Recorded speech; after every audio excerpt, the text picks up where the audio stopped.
Eso, maestro. A todos. A todos ya. Ya.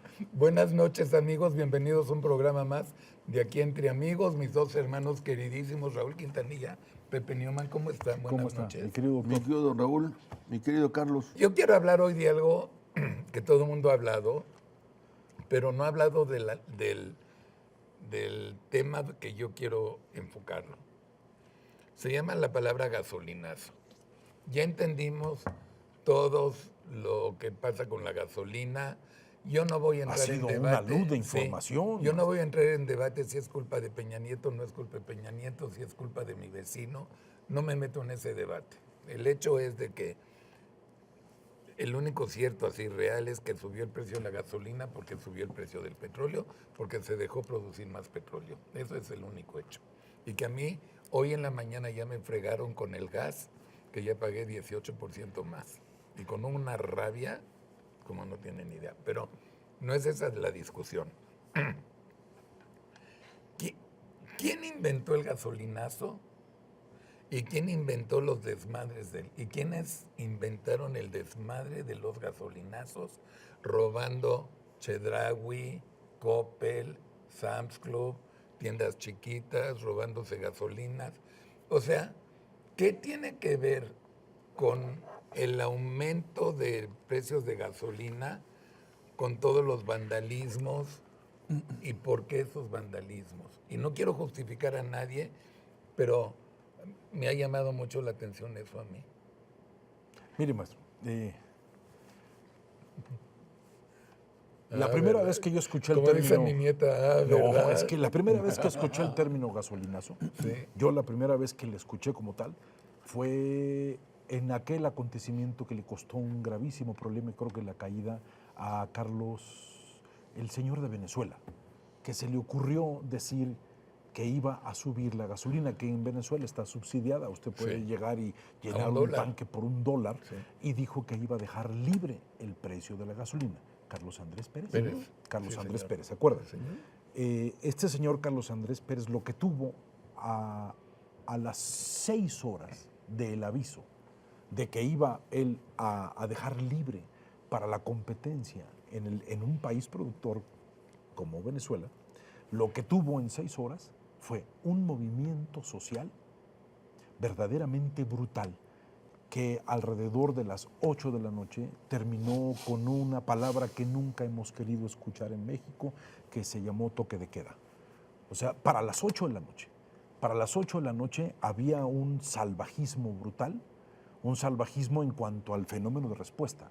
O sea, saqueos, golpes, el mundo en general socialmente estaba realmente en peligro y terminó con un toque de queda. O sea, eso es verdaderamente lo que yo llamo un gasolinazo. Eso fue la primera vez que lo escuché. Esto fue 80. Sí, por ahí.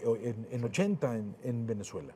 Cuando yo veo todo y cómo está sucediendo, el término mismo de gasolinazo ya no me convencía, porque al fin de cuentas todos sabíamos que esto venía en camino. O sea, desde el año pasado había una gran cantidad de manejos de información acerca de lo que significaban los precios del petróleo, de cómo se iban a desarrollar. Lo que se me hace muy grave es el fenómeno de la comunicación. ¿Cómo informas a tu pueblo? ¿Cómo se informa a una sociedad? ¿Cómo se hace que esta sociedad entienda? Porque Pero enfócate, te suplico, ¿Sí? a los robos. O sea, a todos los desmadres a raíz del gasolinazo. O sea, ¿qué tiene que ver que roben Coppel y Chedraui y todos los autoservicios en la República con el aumento de la gasolina? Es que por eso le decía lo del gasolinazo. Decía Carlos Andrés esto, y lo que tuvo como respuesta fue no solamente la reacción a través de un aspecto racional, sino una reacción emocional de un pueblo que siente que en ese momento, si le aumentas el energético, todo le va a subir.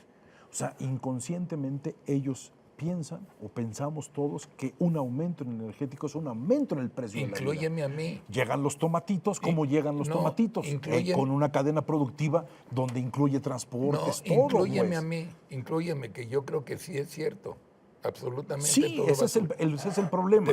Te pongo la palomita, pero a ver, Pepe Newman, ¿qué? No me contestan. Y yo No, quiero saber qué pasa con los pinches robos La de reacción. todos estos lugares con el aumento de la gasolina. ¿Por qué la gente roba? No, Roba con una mala leche asquerosa. ¿Qué onda? Yo creo que hay una irritación social, ¿no? Y eso es indivisible del tema mismo. Si me permites acotar el tema, ¿no? Como yo lo veo.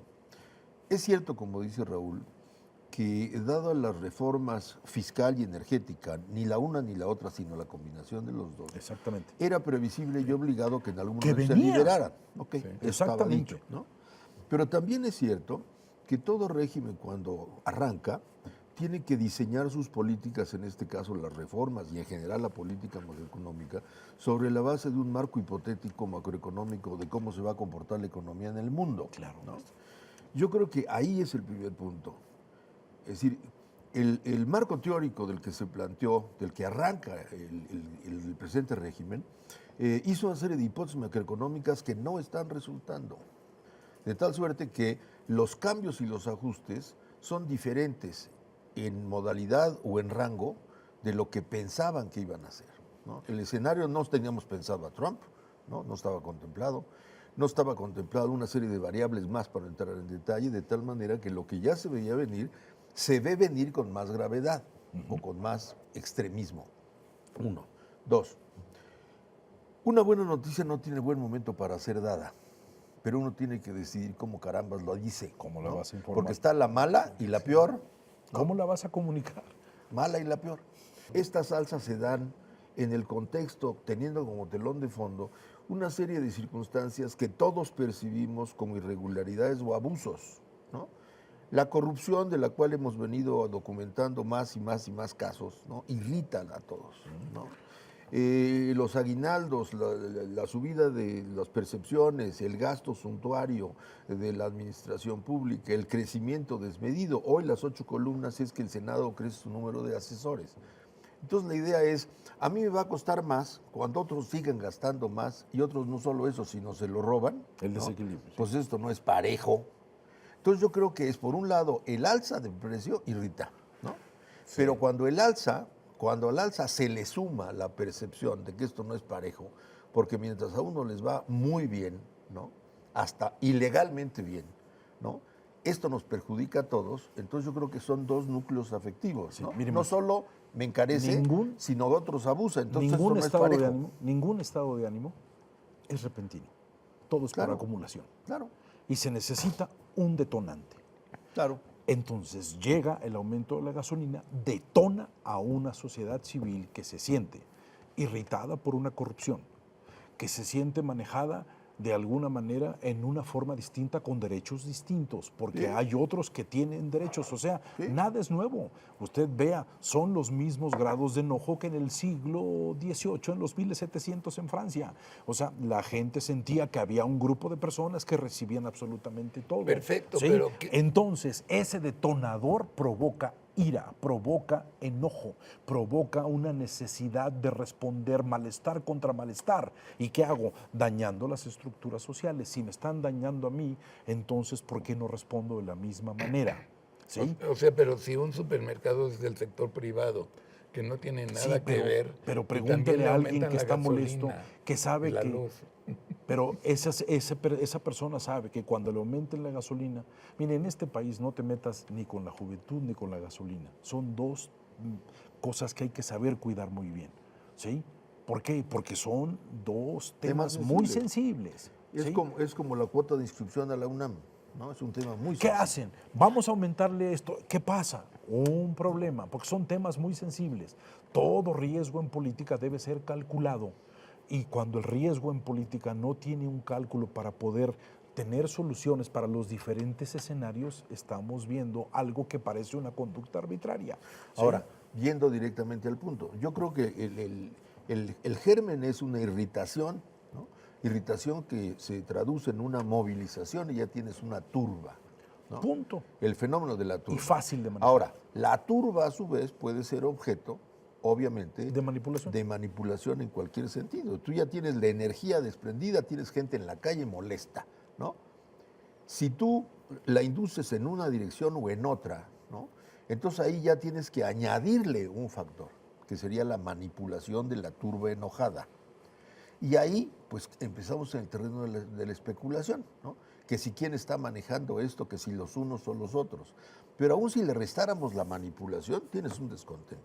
Ese es el elemento básico. Hay un descontento social que a nosotros no nos puede dejar de hacer sentir que estas personas necesitan una respuesta distinta. Sí. Ahora, en este momento, a mí lo que me importa es qué vamos a hacer con esto que está pasando. Recuerdo una frase de un filósofo que dice, tal vez ya nos llegaron a ser lo que somos, pero lo importante es saber qué vamos a hacer con esto que somos en este momento. Lo que sucedió en estos días fue la detonación. Después vamos a estar viendo las consecuencias de la detonación, porque creo que al fin, en todo, no nos queda en claro muchas cosas. Lo que sí nos queda en claro es el aspecto de que tenemos que entender que contra esto es una manera de vivir. O sea, creo que en este año muy rápido nos llegó el invierno, ¿sí? Sí. Y este invierno va a durar todo el año y vamos a tener que buscar un cambio de costumbres. Un cambio de costumbres, sobre todo porque estamos viendo que al fin de cuentas hay un sector, un grupo de mexicanos que está pidiendo otras cosas que son fundamentales, como estabilidad, como la capacidad de poder tener la alegría de poder vivir con lo que tienes, y creo que esta sensación que pega en lo económico siempre provoca angustia y ansiedad, Bueno, ansiedad una social. pregunta. Dos comentarios. Uno, yo creo que está peor que el escenario que tú planteas, porque si fuera ahorita adelantaríamos la situación. Lo que pasa es que faltan meses y en esos meses se van a ir Imagínense. adicionando otros factores. El efecto Trump, ¿no? El efecto de encarecimiento de las... Pero de el los que efecto Trump, consumen, ¿qué ¿no? culpa tenemos nosotros? Pero pues, no tendremos la culpa, pero nos va a calar. Y es que todo, maestro, en el ambiente y ánimo que estamos viendo, todo ya se vuelve un signo y todo se vuelve un mensaje. Y es imposible no detenerlo. Ahora, ya nos vamos a ir, pero yo me quedo con un pensamiento.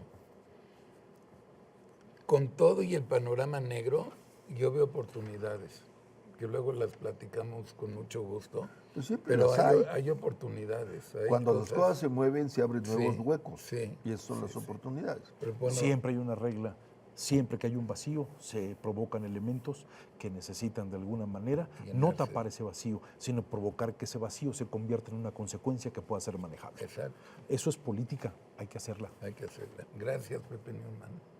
Gracias a ustedes, señor. Gracias, No, Raúl pues, Quintanilla. Oye, le agradezco mucho. Gracias a nuestro staff y ustedes, querido público, tengan una gran semana. Nos vemos el próximo lunes, Dios mediante, a la misma hora. Y pues hay que irse metiendo en nuestra cabeza de que esto ya no regresa. Y para las pobres empresas que contratan sus cosas del extranjero, pobrecitos por la devaluación también. No, el Pero esa escenario oportunidad para el empresario mexicano, para el pequeño y mediano, es gran oportunidad. Van a crecer, no, que implique el esfuerzo. ¿sí? Claro. Van a crecer. Buenas noches, muchas gracias. Sí.